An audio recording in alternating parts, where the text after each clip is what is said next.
Hello, welcome back to Chat About It, Don't Shout About It with me, Rachel, the Queen of the Woke, as crowned by one of my haters. Don't forget to like, share, and subscribe to my channel. It is time for another episode of Keep It Positive because it's not all doom and gloom. And this week, in the light of the new series of Doctor Who, we are going to have a look at a list from The Guardian as to who their best Doctor actually is. And this is an article that was published on the 3rd of May by Martin Bellum. I've not read the article, so I do not know who the best Doctor is according to this article.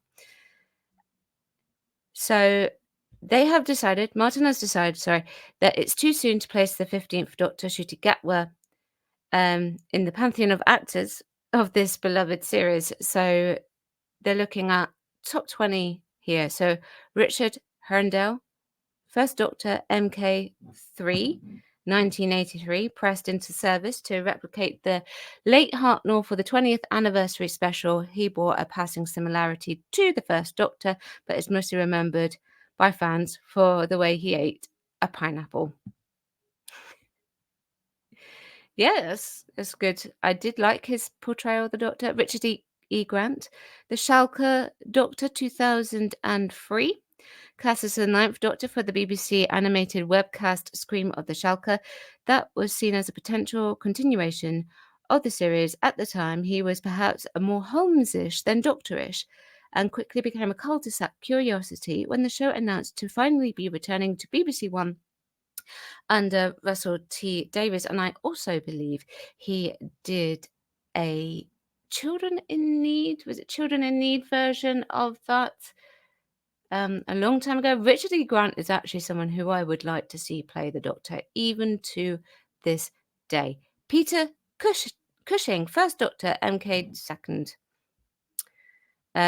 Two movies he appeared in made no bones in the promotional material that Daleks in Colour were the main attraction, with the TV show years away from revealing the existence of the Time Lord. Cushing was an Edwardian human inventor of the TARDIS, retelling the first two Hartnell Dalek stories, but with a bigger budget, better pacing, and appearances by Roy Castle and our very own Bernard Cribbins. I forgot that he did those. The Curse of Fatal Death, Doctor, 1999. Comic Relief. There you go. I did say I hadn't read the article, so I couldn't remember if it was Children in Need or another one. There was Precious Little Doctor Who on television in the 1990s. This comic relief special allowed Rowan Atkinson, Richard E. Grant, Jim Broadbent, Hugh Grant, and Joanna Lumley to stretch their wings as the Doctor in a glimpse of who's that might have been. And though it was played for laughs, it was worth noting that the writer, future showrunner Stephen Moffat, employed lots of timey-wimey back and forth, and the 13th Doctor did, of course, end up being a woman. Sound familiar? David Bradley, First Doctor, 2017. He definitely played Hartnell in the Mark Gatiss pen drama about the origins of Doctor Who.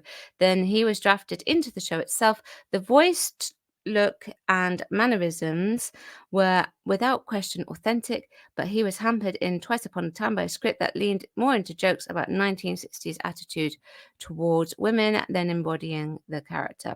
I do like David Bradley as the Doctor. Joan Martin. Now, I don't actually consider Joan Martin's Doctor as part of the timeline. She's brilliant. She is brilliant, don't get me wrong. But I just don't do the Fugitive Doctor for me, personally. Seemingly a humble tour guide named Ruth, Martin's Fugitive Doctor, was certainly one of the most successful George Rock reveals of recent years when it suddenly became apparent she was playing a doctor from somewhere in the past. Set out against Jodie Whittaker, Martin was immediately more abrasive and sure of herself than the 13th Doctor, showing an entirely different way for a woman to inhabit the role. You mean like, I thought it was much more akin to classic Doctors in some respects. That's what I thought, but because I thought in some respects, like some of the portrayals had changed. Colin Baker. So this is the first of the classic one, and as normal, he comes in at the bottom of the classic ones. Sixth Doctor, 1984 to 1986. Now, this just so happens to be my favorite Doctor. I think he's very underrated. And he suffered from bad writing and lots of things that were going on that didn't play out in his favor, that was going on behind the scenes. A lot of the things that happened wasn't his fault. That's the way I see it. And once actually given time to shine in the Big Finish short stories, you actually realize, hey, a lot of people have said, actually, I stand corrected. There is something to love in every Time Lord, but one of the main actors to regularly lead the show has to be ranked last, and Baker got a royal deal from the start, joining when executives had fallen out of love with Doctor Who and was saddled with a ludicrous costume, not of his choosing. His time was bedeviled by format changes, hiatus, and warring production office. His long-term plan for his performance to gradually mellow barely got past the bombastic stage. Now, that was done in the Big Finish stories instead. Peter Davison, Fifth Doctor, in at number 13, 1981 to 1984. Best known for All Creatures Great and Small and Tristan Farnham when he was cast. Davison had Tom Baker's huge shoes to fill as the first new Doctor for 7 years, a boyish uncle figure. His TARDIS was crowded with companions, none of whom seemed to have a great time exploring time and space. You never fully felt Davison's Doctor was in control of things, although his swan song adventure, The Caves of Androzani, is regarded as perhaps the greatest regeneration story of all, followed by The Twin Dilemma. So I just had to throw that one in there. John Hurt, the War Doctor. What if there was a hidden incarnation of the Doctor played by one of the greatest actors of his generation? Was the unlikely premise of the 50th anniversary special, but Hurt was adorable in the role, was with a weary gravitas, and offset the childish enthusiasm of incumbent Matt Smith and returning David Tennant. Am I having a midlife crisis? He tells the younger actors off at one point, only Hurt's limited screen time stops him being placed higher. I do think, though, that he would have been higher than Jodie Whittaker. I certainly would have placed Colin certainly very much higher than Jodie Whittaker, in my opinion. But that's because Colin's my favourite. But, we all have our favourites and we all have our least favourites. I'm not saying that Jodie's my least favourite. As the first female Doctor, Whittaker faced a huge amount of media interest, plus a predictable backlash from a vocal minority of fans. When her run was good, Eve of the Daleks, War of Centaurans, The Haunting of Villa Diodati, it was not very good, but too much was fair to middling. Her season first wore No Returning Monsters as a badge of honour, then the second was intricate law examination. She threw herself into the role, though, and was even able to film an in-costume message of reassurance for children at the start of the COVID pandemic from a cupboard in her house. She always took her costume home. Really? Interesting. I've never heard of that in the acting game. I've never been allowed to do that. That's interesting. Sorry, just learned a random new fact there. John Pertwee, Third Doctor. John Pertwee, not my favourite, too much jumping Jehoshaphat's and things like that. But people do like him, so that's fine. The further we get from Pertwee's portrayal, the more likely it seems an outlier. His larger-than-life Edwardian James Bond-esque Doctor got into fistfights and wrestled and jumped into any gizmo he could fly or drive, but original series producer Verity Lambert said she didn't enjoy how the mostly earthbound character had gone from Hartnell's crotchety unpredictability via Patrick Charlton's cosmic hobo to being a bit too establishment.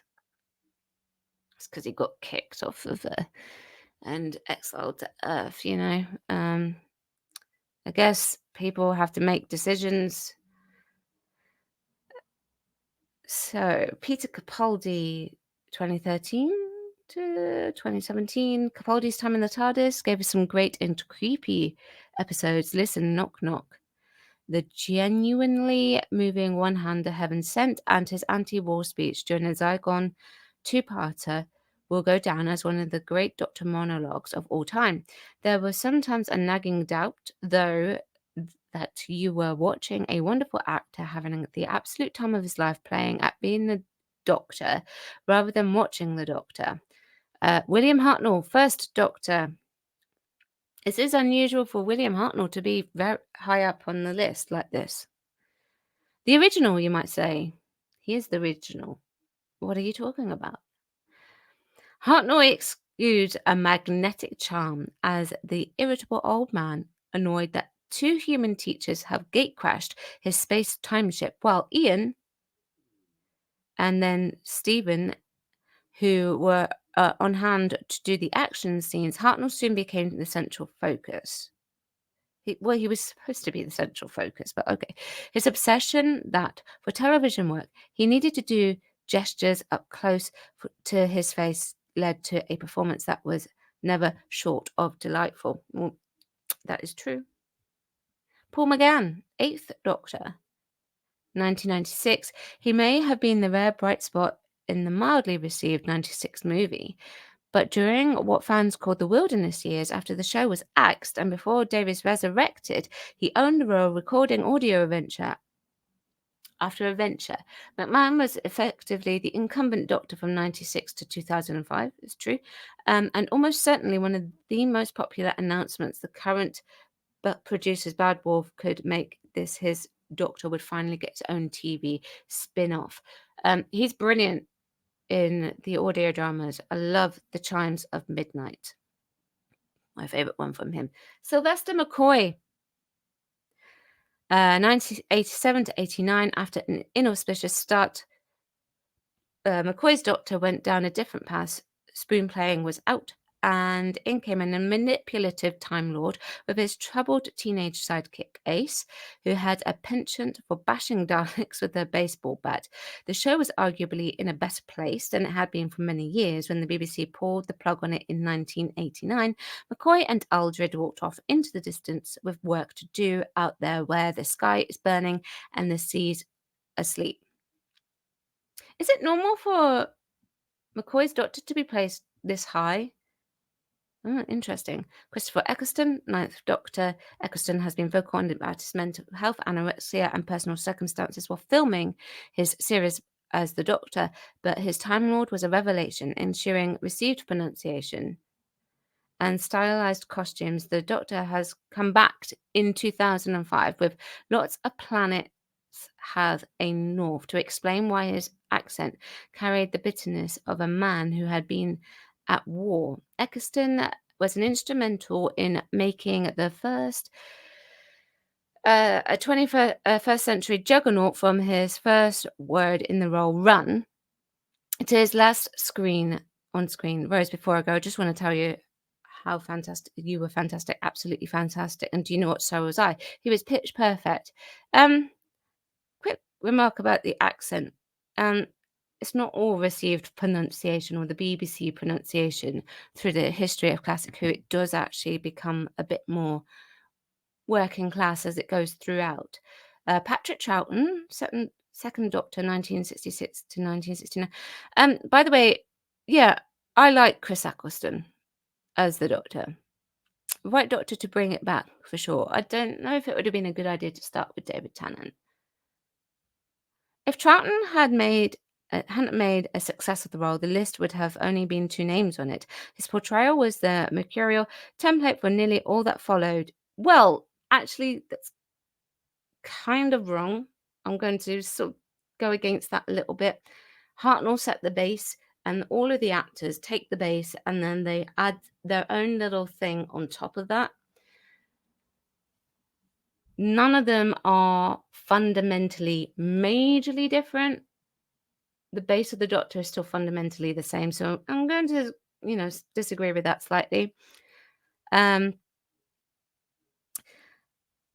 called on his charm and impish mischief. I've actually described his as impish before, but was never shy of the sterner warning that there are some other corners of the universe which have bred the most terrible things. They must be fought. It is a bit of shame that so many of his episodes remain missing from the BBC archive. Well, with any luck, they'll animate them. Matt Smith, 11th Doctor.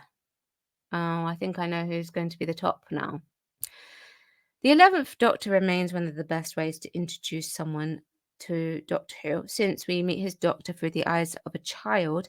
At the heart of it is Smith's immediately infectious performance. Fish fingers and custard, indeed. No. The youngest actor to have ever been cast in the role at the time, he managed to convey those sad old eyes when needed, amid necessary flashes of anger when put into a trap. Whether you like showrunner Stephen Moffat's series arcs, plots, or not, Smith's initial expanded companion ensemble was the best recurring group since the days of UNIT. Do you agree with that statement? Yeah, I like Matt's Doctor. Was he a bit young to play the Doctor? I would say so, but he could do older as well. So, Tom Baker. Tom Baker is normally a lot of favourites. I'm not surprised he is listed as the top for classics Doctor. And this is what I would say about this is, for me personally, Tom stayed in the role for too long. For me personally. He's still a great Doctor. He's not my favourite Doctor, but he's still a great Doctor. The Governor. There is reason for the pop culture shorthand for Doctor Who is curls, teeth, and very long scarf. Sorry, I don't know why I say it that way. Baker was simply Doctor Who for 7 years. The addition of Robot K9 got a whole new generation of 70s kids to tune in obsessively. Baker sailed through it all, eyes wide, turning his real-life eccentricity into a larger-than-life man. You really could believe it walked in eternity. His surprise cameo as the mysterious elder curator in the 50th anniversary special Day of the Doctor did not leave a dry eye in the house. Really? I wasn't all that surprised. If any of the Doctors from the classic era that they were going to bring back, it was going to be Tom Baker, for sure. David Tennant, 10th and 14th Doctor. You see, I don't think the 14th Doctor is that great. He gets emasculated quite a fair bit. And I feel like in that regards, some of it was a bit autopilot. But the 10th Doctor, I do love. His second bite of the cherry just about elevates David Tennant above Tom Baker. Tennant agreed to step into the role after Eccleston's abrupt departure, not knowing how successful the 2005 revival would be. Then discovered he inherited a monster. His time in the role is littered with stories that put the character most through the emotional ring of Midnight, Human Nature, The Waters of Mars. The best one is Midnight from that one. And some of the most comedy gifable moments, which made him the perfect Doctor for the social media age. By 2009, Tennant's Doctor Who was the BBC One Christmas ident, and the show had a cultural capital again. Whether by accident or design, his brief return with Catherine Tate in 2023 delivered 3 enjoyable specials and worked as a convenient way to soft reboot the show for the Disney Plus era. Over to you, Shooty. So who is your favourite Doctor? Do let me know. Do you agree with this list? Or is there another Doctor specifically for you? And remember, it's just a bit of fun. It's not all doom and gloom. So thank you very much for watching. Don't forget to subscribe, and I will see you next time. Bye-bye.